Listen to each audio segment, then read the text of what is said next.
क्यों कौन किसकी बपौती हो गई? कोई किसी का गुलाम है क्या? कुशवाहा समाज हो चाहे कोई समाज हो, यदि नेता गलत रास्ते पर जाएगा तो जनता उसके विरुद्ध जाएगी। नमस्कार, मेरा नाम है संजय कुमार और आप देखना शुरू कर चुके हैं द एसडी न्यूज।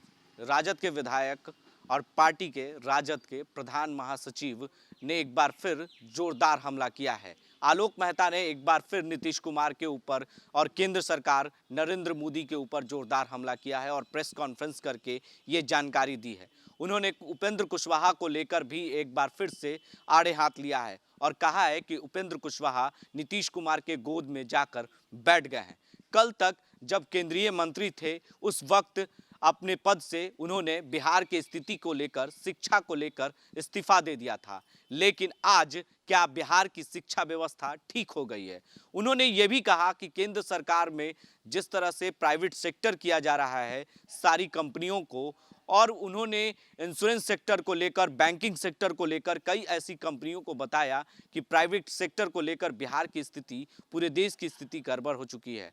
वहीं उन्होंने ये भी कहा कि उपेंद्र कुशवाहा ये बताएं कि क्या कृषि कानून को लेकर वो समर्थन करते हैं या नहीं। नीतीश कुमार के गोद में जाकर बैठ गए हैं, क्या कुशवाहा समाज एकजुट है? नहीं, ये गलत बात। क्या कुछ कहा है प्रेस कॉन्फ्रेंस करके आलोक मेहता ने, जरा गौर से सुनिए क्या कुछ कह रहे हैं। क्यों कौन किसकी बपौती हो गई? कोई किसी का गुलाम है क्या? कुशवाहा समाज हो चाहे कोई समाज हो, यदि नेता गलत रास्ते पर जाएगा तो जनता उसके विरुद्ध जाएगी। और लालू प्रसाद ने तमाम जगदेव बाबू के 90% लोगों के लिए जो भावना थी, उनके मूल्यों की रक्षा की है, उनके विचारों की रक्षा की है।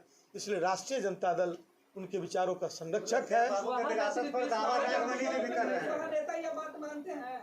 क्या क्या कुशवाहा समाज के लिए उपेंद्र कुशवाहा बड़ा नेता है, ये बात आप मानते हैं? काहे को माना जाएगा? जनता ही बड़ा बनाती है, जनता ही धूल चटाती है। आरजेडी के नेताओं का प्रेस कॉन्फ्रेंस करने का मकसद नहीं, जनता ही धूल चटाती है, जनता ही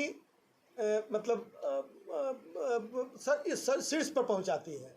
आरजेडी के नेताओं का मकसद यही है कि उपेंद्र कुशवाहा जी आरजेडी के अलायंस में आकर और अपनी इच्छा से आकर अलायंस में शामिल हुए थे, और उन्होंने पिछले दिनों हमारे मंच पर से ही तरह तरह की बातों को बोलकर लोगों का भरोसा जीतने की कोशिश की थी।